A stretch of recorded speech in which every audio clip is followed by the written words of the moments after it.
This is PIX on Politics Daily with Dan Mannarino.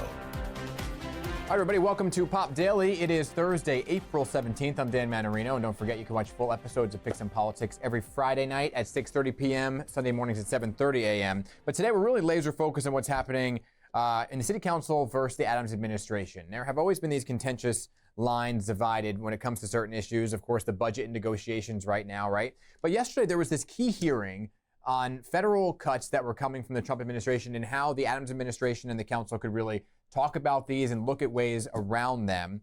And the Adams administration didn't show up to the actual hearing. They were invited to show up and send members of their delegation to the hearing. They did not. That is just one of the things we're going to talk about with Councilman Lincoln Ressler, who is joining me now.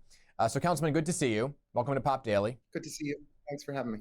And so this is just one of the things I want to talk to you about that's happening in real time, right? So walk me through what exactly happened. You call for this hearing to talk about some of these cuts. You invite the Adams administration. When did you find out that nobody was coming? Half an hour before the hearing started. Look, I think every New Yorker is concerned right now about the chaos in Washington, about the reckless cuts that have been happening already, some of the dangerous shifts in policy that we've been seeing from the Trump administration. And we should be a united front as the city council and the mayor working together to advocate for New Yorkers, to protect critical funding, to keep our city safe. And, we set up this hearing many weeks ago. We reached out to the mayor's office, their budget office, their federal affairs office. We invited 8 different agencies to attend, and they didn't have the courtesy to send anyone. It's an incredibly disrespectful signal to the people of New York City.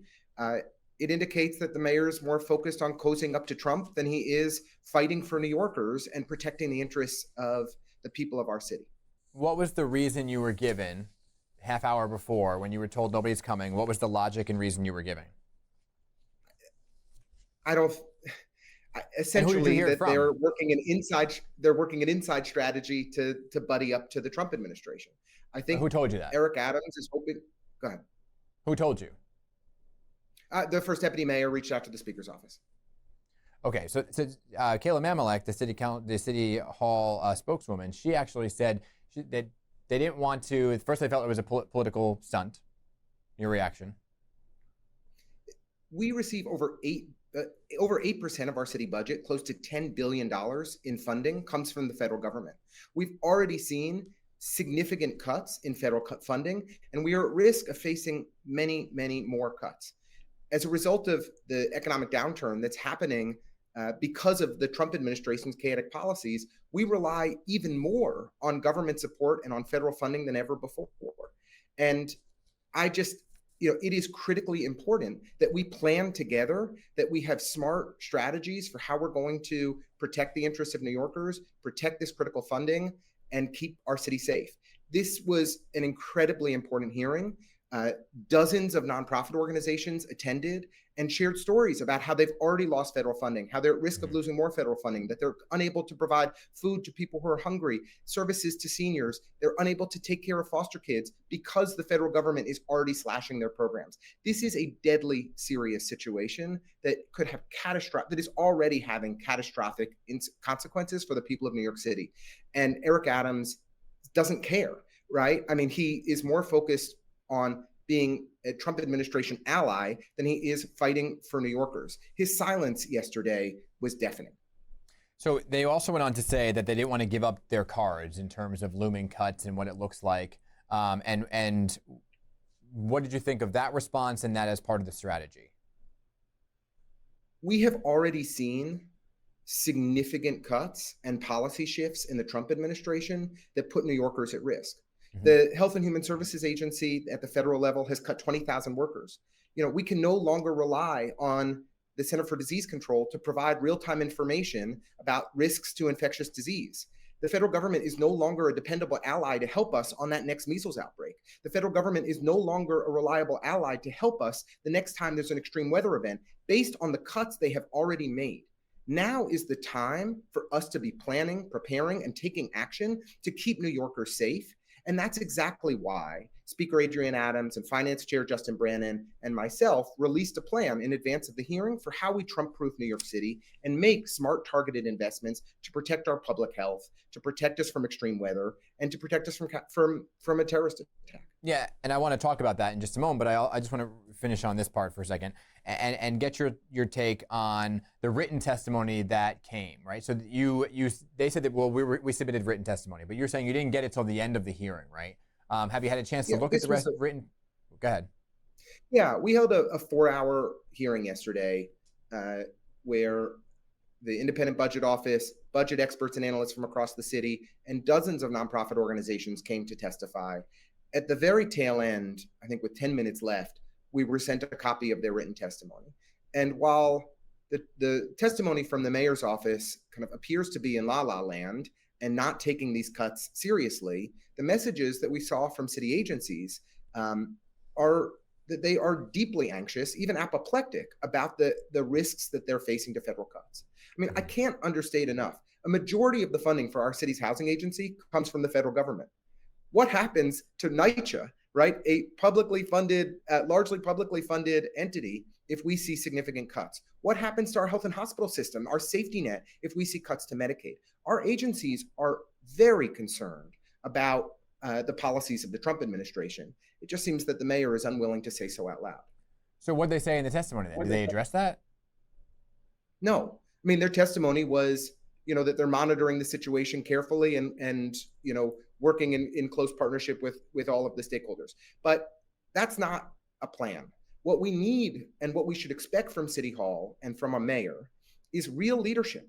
This is a moment where the mayor should be galvanizing the leaders from across New York City, the city council, business leaders, real estate leaders, labor leaders, folks who have meaningful input on the Trump administration and Congress to work together and push to make sure that New York is protected.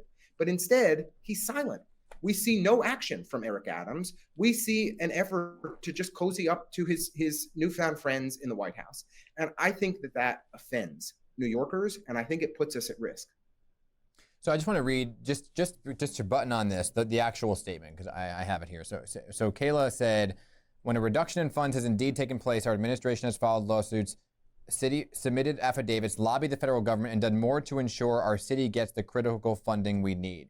Any council member claiming otherwise is exposing this hearing for what it truly was, a political stunt, not a genuine effort to solve problems.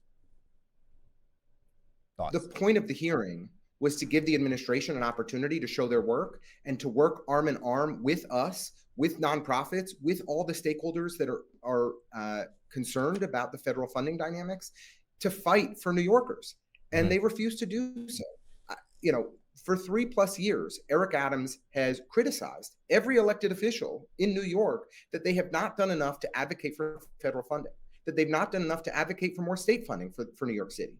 And yet when we hold a hearing and say we want to work on this together and push for more federal funding and protect the funding that's at risk, they're nowhere to be found. So how do you kind of see a path forward then, right? If this is a real reality that these cuts could happen, right? How does the city council, who are in budget negotiations right now with the mayor's office, kind of look at this and say, okay, how can we protect some of these key things you're talking about and move some money around to make sure that the money is there if it's needed? Well, there's a couple pieces. First and foremost, we do need to be putting more funds aside into savings and into reserves right now to protect against the economic downturn that we're facing as a result of Trump's chaotic tariff policies and the reckless federal cuts that we're seeing out of Washington. That's critically important. We also need to make smart, targeted investments to step up and step in where the federal government is in retreat, in areas where they've historically provided critical partnership to keep us safe from infectious disease like measles outbreaks, extreme weather events, counterterrorism, and more. And then beyond that, beyond just the narrow negotiations of our city budget over the next 70 days, we need to be working together the city council needs to step up and lead because the mayor is nowhere to be found. So we're going to need to do more to galvanize leaders across New York City to make sure that our interests are considered in Washington. We have great champions in Leader Jeffries, Hakeem Jeffries, the minority leader in the House, and Leader Chuck Schumer in the Senate. but we're going to need more voices. Yesterday at our hearing, we heard from half a dozen nonprofit organizations based in Staten Island, in Republican Nicole Maliotakis' district, and began talking with them about how we can do more to advocate with her so that she actually protects critical funding that goes to the people of New York City. And we're going to have to do a lot more advocacy along those lines. Eric Adams is nowhere to be found, so the city council is going to step in and step up and fight for New Yorkers. Yeah, and do you feel like that giving that voice and having that voice and pushing back, historically looking at things the way they are, that doesn't necessarily satisfy President Donald Trump, and he may use that against you and take funds away because you're having a voice. Do you see that as being an issue? The Attorney General has stepped up and fought for New Yorkers. The governor has stepped up and fought for New Yorkers. Mayors and governors around the country are stepping up and fighting for their constituents. It is what New Yorkers expect. We are the largest city in the country. When we lead, it reverberates around the country and others follow. And it's incredibly disappointing to see Eric Adams so compromised and so quiet on an issue of such tremendous urgency and importance to New Yorkers. When I walk down the street, the number one thing that my neighbors talk to me about in the supermarket and the coffee shop is how concerned they are about the actions of the Trump administration and what it means for our daily lives. We have to fight back. We have no choice, and we will do so with or without Eric Adams.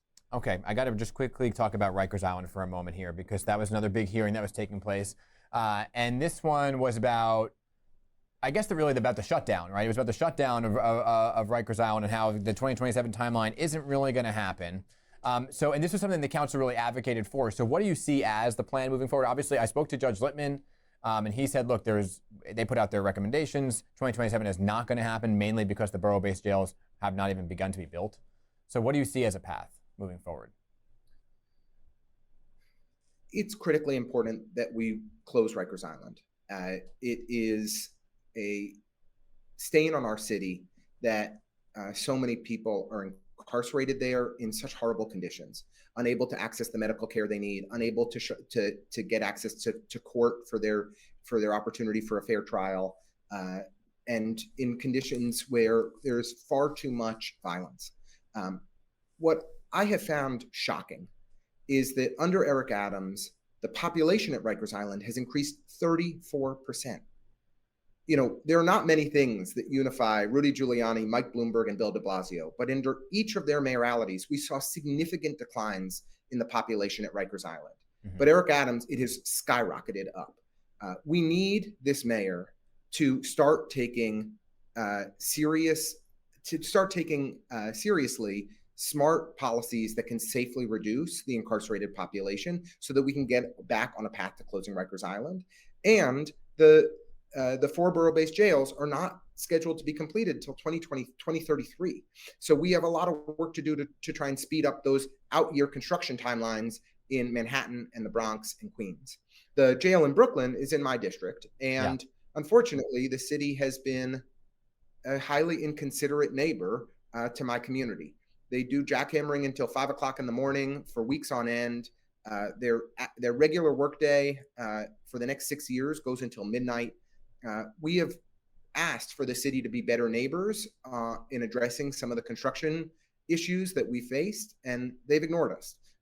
We're going to keep doing our best to get the city's attention because we want this project to be a success. I believe in the borough-based jail plan and the plan to close Rikers Island, but we need the Adams administration to work collaboratively with my community to get it done. All right. Hey, that was a really good conversation. Councilman Lincoln Ressler, good to see you. Come on back. Good to see you. Come on back soon, okay? Keep us posted on all these things. And I know the budget's due May 1st, which is just around the corner. Okay, sounds good. We'll talk to you. Have a great day. Take care. You too. All right. All right, everybody. And that's going to do it for today on Pop Daily. Just by the way, you can tune into PIX on Politics Friday night at 6:30. We're going to be talking to all things public safety, which is a big concern for many of you. We're going to be talking to Deputy Mayor of Public Safety Kaz Daughtry, as well as the Chief of Department, NYPD Chief of Department, John Schell, this Friday night at 6:30. But that's going to do us for today on this April 17th. I'm Dan Mannarino. We'll see you back here tomorrow.